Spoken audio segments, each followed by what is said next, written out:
I'm Allyson Loupe. I'm one of the physical therapists with Lake Area Therapy Services, and today I want to talk to you about respiratory function. Before we get started, it's important to understand that none of this information should be substituted for medical advice, and also the validity of this information may change as we learn to understand COVID-19 and how it affects people as time progresses. I also want to take a second to send a shout out to some of the sources that I've used to compile some of this information. First of all, Dr. Richard Severin. He is a physical therapist who is board certified in cardiopulmonary physical therapy, and also Dr. Annie Palermo, who is a physical therapist getting her PhD at Miami University. I've also gathered some information from research articles that talk about treatment for acute respiratory distress syndrome and some more recent articles that have been written about COVID-19. So basically what we're starting to understand is that COVID-19 is more of a gas exchange problem than an airway clearance problem. So put simply, it's more about the air getting in and out than it is about coughing up mucus and secretions. And that's important because it determines how we could potentially prepare our bodies. The first thing I want to talk about is something called respiratory muscle training. Now, I'm going to do a part 2 video and expand more information on this, but respiratory muscle training is where you use a device to help train the muscles of inspiration and expiration.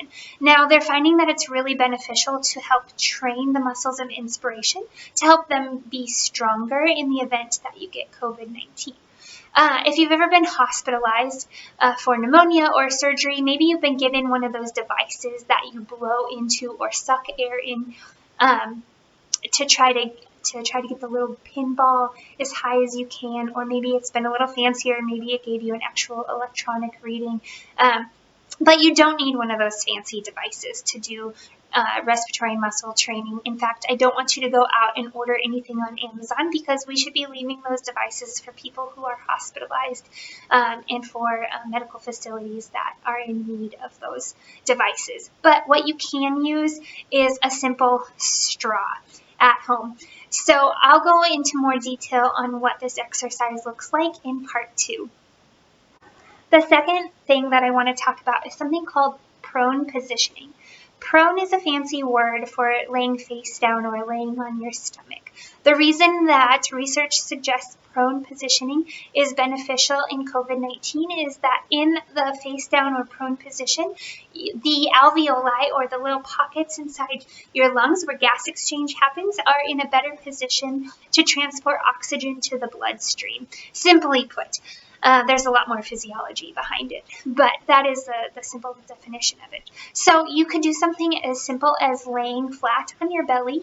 If it's not comfortable to lay on your belly, you could prop yourself up with some pillows, maybe underneath your hips, or maybe you put pillows underneath your chest. It just depends on your body shape and what position is comfortable for you.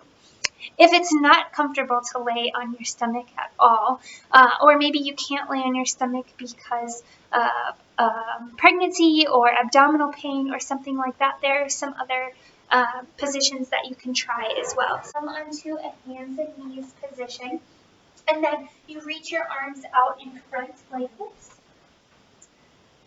And you can see that you're still face down in this position. If it's not comfortable to do that, you can always open up your knees a little bit to give yourself some more space. If it's not comfortable to have your arms out in front, you can always rest your forehead on the ground or a pillow and rest your arms behind you. Or you can even rest your arms in front of you like this.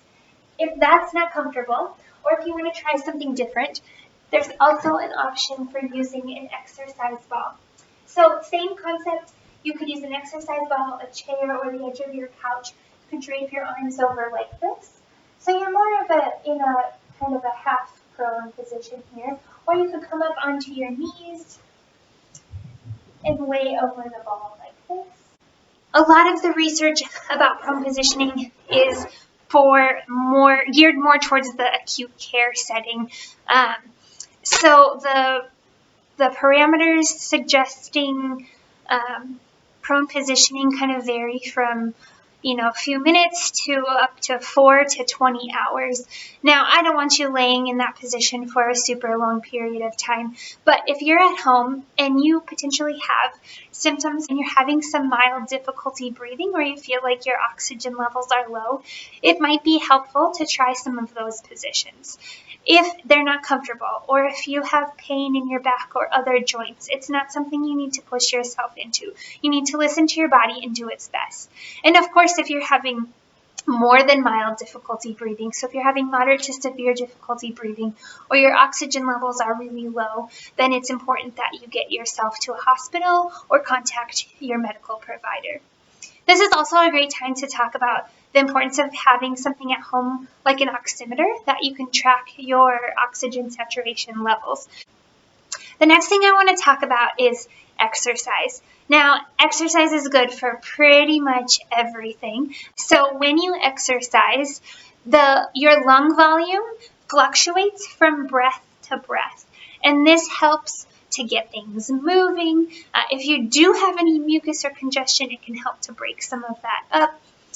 It helps us to use more recruitment of our lungs and better recruitment of our respiratory muscles. So, of course, there are all kinds of benefits to exercise, and respiratory function is one of them. Now, you don't need to go out and do anything super structured. So, of course, all the gyms and everything are closed, but there are plenty of online classes. Most of them, or many of them, are being offered for free or at a reduced rate. You could also just go out and go for a walk, or maybe do some yard work or some gardening. Anything that's going to be a specific amount of time where you're focused on getting your heart rate and your respiratory rate up. And you should do this most days of the week for at least 30 minutes, if not more. The next thing that's important in addition to exercise is deep breathing. So when you are doing those deep breaths, you're also encouraging your lymphatic system to move fluid and to move things throughout your body. And so you're getting some really great muscle recruitment and doing all of the good things for your respiratory system, but you're also doing really good things for your lymphatic system, and you're doing good things for your nervous system. So when you do that deep breathing and exercise, you're helping to dilate the airway passages, which are going to help you to get more air into. So combining exercise and deep breathing can actually improve the lymphatic system by 10 times, which is really awesome. Now, I've posted some previous videos about deep breathing. You can go back and look at those as well. The next thing that's really important during any illness is to stay hydrated. So you should be drinking plenty of water.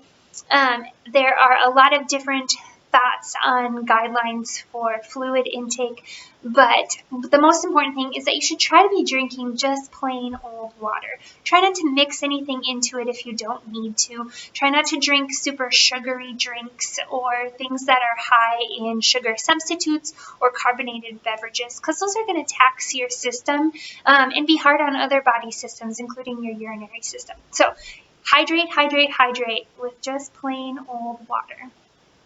The last thing that I want to talk about is something called postural drainage techniques. Now, this has been kind of a hot term in the media lately, both with healthcare providers, and I've even seen celebrities posting about it. The theory on postural drainage techniques goes way back, so it's not necessarily new information, but what it is it's a series of positions that you lay in and do deep breathing techniques, and sometimes people will have somebody do a percussion or kind of tapping technique on their torso in different areas or different lobes of the lungs, and it targets different areas of the lungs to try to get mucus and secretions mobilized. Now, because postural drainage is an airway clearance technique, it's not necessarily the frontline treatment if you have COVID-19. However, it's not necessarily harmful either. So if you do have mucus, it's something that you could try. However, the thought process behind it isn't necessarily for the right reason. But some of the positions with postural drainage are prone. or kind of in this like half side lying, half prone position, and it involves deep breathing. So it's not necessarily bad either, but I just wanted to clear the air on that because it's a lot of information that's been going around. People call it postural drainage or chest PT, and like I said, it's not necessarily bad, but the idea for using it changes a little bit from your typical reason for using it. All right, look for part 2 of this video. We're going to be talking about respiratory muscle training. Have a great day.